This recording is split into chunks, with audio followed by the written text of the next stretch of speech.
شروع اللہ کا نام لے کر جو بڑا مہربان نہایت رحم والا ہے۔ طاسین، یہ قرآن یعنی کتاب روشن کی آیتیں ہیں، مومنوں کے لیے ہدایت اور بشارت ہے، وہ جو نماز پڑھتے اور زکوٰۃ دیتی ہیں اور وہ آخرت کا بھی یقین رکھتے ہیں۔ جو لوگ آخرت پر ایمان نہیں رکھتے، ہم نے ان کے اعمال ان کے لیے آراستہ کر دیے ہیں تو وہ بھٹکتے پھر رہے ہیں۔ یہی لوگ ہیں جن کے لیے برا عذاب ہے اور وہ آخرت میں بھی بہت نقصان اٹھانے والے ہیں۔ اور تم کو یہ قرآن اس حکیم و علیم کی طرف سے عطا کیا جاتا ہے۔ جب موسیٰ نے اپنے گھر والوں سے کہا کہ میں نے آگ دیکھی ہے، میں وہاں سے رستے کا پتہ لاتا ہوں یا کوئی شعلہ یعنی ایک انگارہ تمہارے پاس لاتا ہوں تاکہ تم آگ تاپو۔ جب موسیٰ اس کے پاس آئے تو ندا آئی کہ وہ جو آگ میں تجلی دکھاتا ہے بابرکت ہے، اور وہ جو آگ کے ارد گرد ہے، اور اللہ جو تمام عالم کا پروردگار ہے پاک ہے۔ اے موسیٰ، میں اللہ ہوں، عزت والا، حکمت والا، اور اپنی لاٹھی ڈال دو۔ سو جب اسے دیکھا تو اس طرح حرکت کر رہی تھی گویا سانپ ہے، تو پیٹ پھیر کر بھاگے اور پیچھے مڑ کر نہ دیکھا۔ فرمایا، اے موسیٰ ڈرو مت، میرے پاس پیغمبر ڈرا نہیں کرتے۔ ہاں، جس نے ظلم کیا پھر برائی کے بعد اسے نیکی سے بدل دیا تو میں بخشنے والا مہربان ہوں۔ اور اپنا ہاتھ اپنے گریبان میں ڈالو، بے عیب سفید و روشن نکلے گا۔ ان 2 معجزوں کے ساتھ جو 9 معجزوں میں داخل ہیں فرعون اور اس کی قوم کے پاس جاؤ کہ وہ بدکردار لوگ ہیں۔ پھر جب ان کے پاس ہماری روشن نشانیاں پہنچیں تو کہنے لگے یہ کھلا جادو ہے، اور بے انصافی اور غرور سے ان کو ماننے سے انکار کیا، جبکہ ان کے دل ان کو مان چکے تھے۔ سو دیکھ لو کہ فساد کرنے والوں کا انجام کیسا ہوا۔ اور ہم نے داؤد اور سلیمان کو علم بخشا، اور انہوں نے کہا کہ اللہ کا شکر ہے جس نے ہمیں اپنے بہت سے مومن بندوں پر فضیلت دی۔ اور سلیمان داؤد کے قائم مقام ہوئے اور کہنے لگے کہ لوگوں، ہمیں اللہ کی طرف سے پرندوں کی بولی سکھائی گئی ہے اور ہر چیز عنایت فرمائی گئی ہے، بے شک یہ اس کا خاص فضل ہے۔ اور سلیمان کے لیے جنوں اور انسانوں اور پرندوں کے لشکر جمع کیے گئے اور پھر ان کی جماعتیں بنائی گئیں، یہاں تک کہ جب چیونٹیوں کے میدان میں پہنچے تو ایک چیونٹی نے کہا کہ چیونٹیوں، اپنے اپنے بلوں میں داخل ہو جاؤ، ایسا نہ ہو کہ سلیمان اور اس کے لشکر تم کو کچل ڈالیں اور ان کو خبر بھی نہ ہو۔ تو وہ اس کی بات سے ہنس پڑے اور کہنے لگے کہ اے پروردگار، مجھے توفیق عنایت کر کہ جو احسان تو نے مجھ پر اور میرے ماں باپ پر کیے ہیں ان کا شکر کروں، اور ایسے نیک کام کروں کہ تو ان سے خوش ہو جائے، اور مجھے اپنی رحمت سے اپنے نیک بندوں میں داخل فرما۔ اور جب انہوں نے پرندوں کا جائزہ لیا تو کہنے لگے کیا سبب ہے مجھے ہدہد نظر نہیں آتا؟ کیا کہیں غائب ہو گیا ہے؟ میں اسے سخت سزا دوں گا یا ذبح کر ڈالوں گا، یا میرے سامنے اپنی بے قصوری کی واضح دلیل پیش کرے۔ ابھی تھوڑی دیر ہوئی تھی کہ ہدہد آ موجود ہوا اور کہنے لگا کہ مجھے ایک ایسی چیز معلوم ہوئی ہے جس کی آپ کو خبر نہیں، اور میں آپ کے پاس ملک سبا سے ایک یقینی خبر لے کر آیا ہوں۔ میں نے ایک عورت دیکھی کہ ان لوگوں پر حکومت کرتی ہے اور ہر چیز اسے میسر ہے، اور اس کا ایک شاندار تخت ہے۔ میں نے دیکھا کہ وہ اور اس کی قوم اللہ کو چھوڑ کر آفتاب کو سجدہ کرتے ہیں، اور شیطان نے ان کے اعمال انہیں آراستہ کر دکھائے ہیں اور ان کو رستے سے روک رکھا ہے، پس وہ رستے پر نہیں آتے، اور نہیں سمجھتے ہیں کہ اللہ کو جو آسمانوں اور زمین میں چھپی چیزوں کو ظاہر کر دیتا اور تمہارے پوشیدہ اور ظاہر اعمال کو جانتا ہے، کیوں سجدہ نہ کریں؟ اللہ کے سوا کوئی عبادت کے لائق نہیں، وہی عرش عظیم کا مالک ہے۔ سلیمان نے کہا اچھا، ہم دیکھیں گے تو نے سچ کہا ہے یا تو جھوٹا ہے۔ یہ میرا خط لے جا اور اسے ان کی طرف ڈال دے، پھر ان کے پاس سے ہٹ جانا اور دیکھنا کہ وہ کیا جواب دیتی ہیں۔ ملکہ نے کہا کہ دربار والو، مجھ تک ایک نامہ گرامی پہنچایا گیا ہے، وہ سلیمان کی طرف سے ہے، اور مضمون یہ ہے کہ شروع اللہ کا نام لے کر جو بڑا مہربان نہایت رحم والا ہے، بعد اس کے یہ کہ مجھ سے سرکشی نہ کرو اور مطیع و فرما بردار ہو کر میرے پاس چلے آؤ۔ خط سنا کر کہنے لگی کہ اے اہل دربار، میرے اس معاملے میں مجھے مشورہ دو، جب تک کہ تم حاضر نہ ہو اور صلاح نہ دو میں کسی کام کا فیصلہ نہیں کیا کرتی۔ وہ بولے کہ ہم بڑے زوراور اور سخت جنگجو ہیں، اور حکم آپ کے اختیار میں ہے، تو جو حکم دیجیے گا اس کے انجام پر نظر کر لیجئے گا۔ اس نے کہا کہ بادشاہ جب کسی شہر میں داخل ہوتے ہیں تو اس کو تباہ کر دیتے ہیں اور وہاں کے عزت والوں کو ذلیل کر دیا کرتے ہیں، اور اسی طرح یہ بھی کریں گے، اور میں ان کی طرف کچھ تحفہ بھیجتی ہوں اور دیکھتی ہوں کہ قاصد کیا جواب لاتے ہیں۔ پس جب قاصد سلیمان کے پاس پہنچا تو سلیمان نے کہا، کیا تم مجھے مال سے مدد دینا چاہتے ہو؟ سو جو کچھ اللہ نے مجھے عطا فرمایا ہے وہ اس سے کہیں بہتر ہے جو تمہیں دیا ہے۔ حقیقت یہ ہے کہ اپنے تحفے سے تم ہی خوش ہوتے ہوگے۔ ان کے پاس واپس جاؤ، اب ہم ان پر ایسے لشکر لے کر حملہ کریں گے جن کے مقابلے کی ان میں طاقت نہ ہوگی، اور ان کو وہاں سے بے عزت کر کے نکال دیں گے اور وہ ذلیل ہوں گے۔ سلیمان نے کہا کہ اے دربار والو، کوئی تم میں ایسا ہے کہ قبل اس کے کہ وہ لوگ فرما بردار ہو کر ہمارے پاس آئیں ملکہ کا تخت میرے پاس لے آئے؟ جنات میں سے ایک قوی ہیکل جن نے کہا کہ قبل اس کے کہ آپ اپنی جگہ سے اٹھیں میں اس کو آپ کے پاس لا حاضر کرتا ہوں، اور مجھے اس پر قدرت بھی حاصل ہے اور امانت دار بھی ہوں۔ ایک شخص جس کو کتاب الہی کا علم تھا کہنے لگا کہ میں آپ کی آنکھ کے جھپکنے سے پہلے پہلے اسے آپ کے پاس حاضر کیے دیتا ہوں۔ جب سلیمان نے تخت کو اپنے پاس رکھا ہوا دیکھا تو کہا کہ یہ میرے پروردگار کا فضل ہے تاکہ مجھے آزمائے کہ میں شکر کرتا ہوں یا کفران نعمت کرتا ہوں، اور جو شکر کرتا ہے تو اپنے ہی فائدے کے لیے شکر کرتا ہے، اور جو ناشکری کرتا ہے تو میرا پروردگار بے نیاز ہے، کرم کرنے والا ہے۔ سلیمان نے کہا کہ ملکہ کے امتحان عقل کے لیے اس کے تخت کی صورت بدل دو، دیکھیں کہ وہ سوج رکھتی ہے یا ان لوگوں میں سے ہے جو سوج نہیں رکھتے۔ پھر جب وہ آ پہنچی تو پوچھا گیا کہ کیا آپ کا تخت بھی اسی طرح کا ہے؟ اس نے کہا کہ یہ تو گویا ہو بہو وہی ہے، اور ہم کو اس سے پہلے ہی سلیمان کی عظمت و شان کا علم ہو گیا تھا، اور ہم فرما بردار ہیں۔ اور وہ جو اللہ کے سوا دوسروں کی پرستش کرتی تھی، سلیمان نے اس کو اس سے منع کیا کہ وہ کافروں میں سے تھی۔ اس کے بعد اس سے کہا گیا کہ محل میں چلیے۔ جب اس نے اس کے فرش کو دیکھا تو اسے پانی کا حوض سمجھا اور کپڑا اٹھا کر اپنی پنڈلیاں کھول دی۔ سلیمان نے کہا، یہ ایسا محل ہے جس کے نیچے بھی شیشے جڑے ہوئے ہیں۔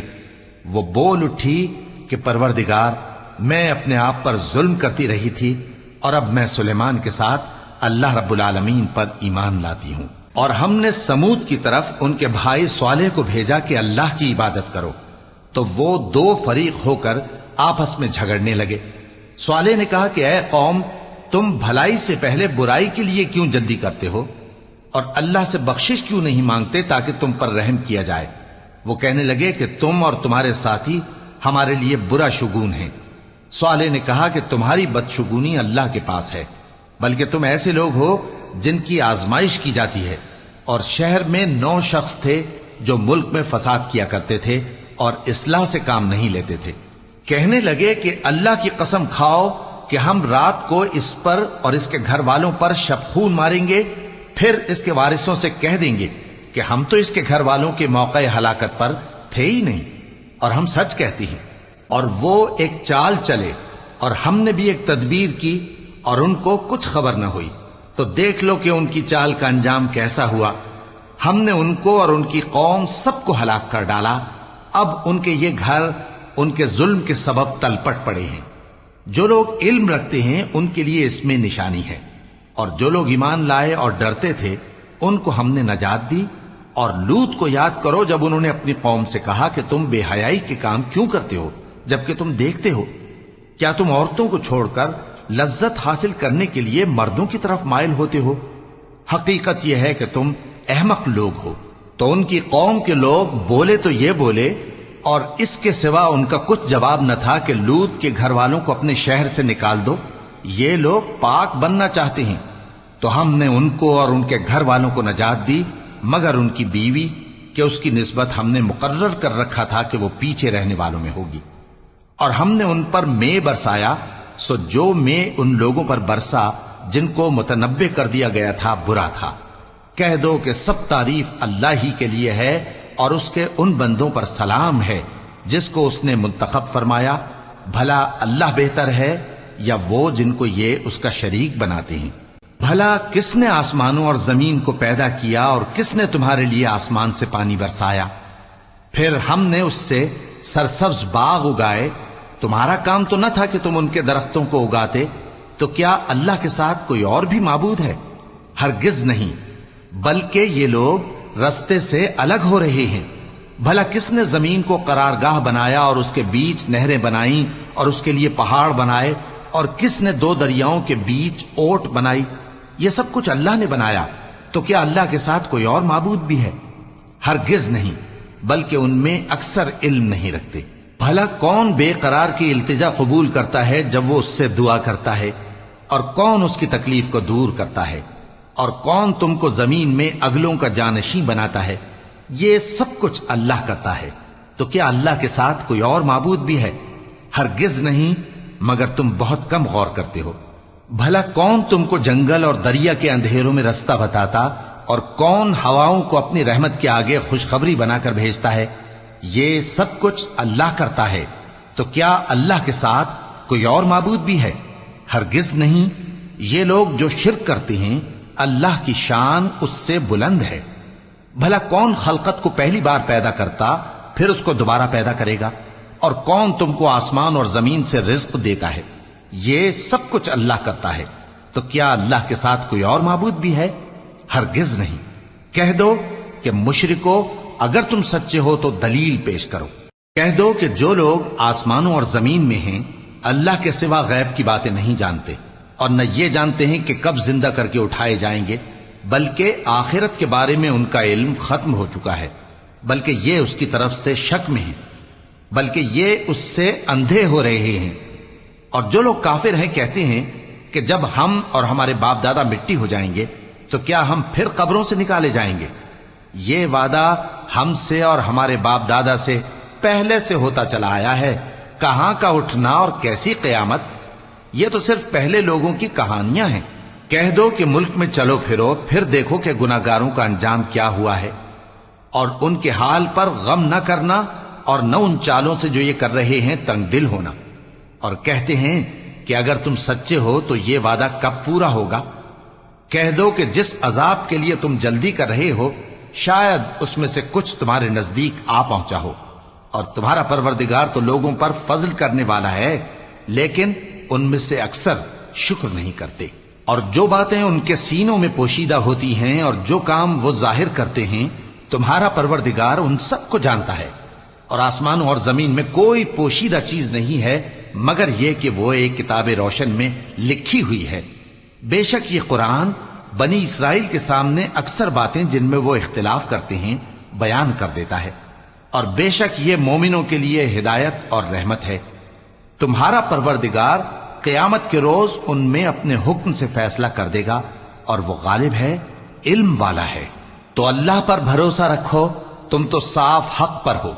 کچھ شک نہیں کہ تم مردوں کو بات نہیں سنا سکتے، اور نہ بہروں کو جبکہ وہ پیٹ پھیر لیں آواز سنا سکتے ہو، اور نہ اندھوں کو گمراہی سے نکال کر رستہ دکھا سکتے ہو۔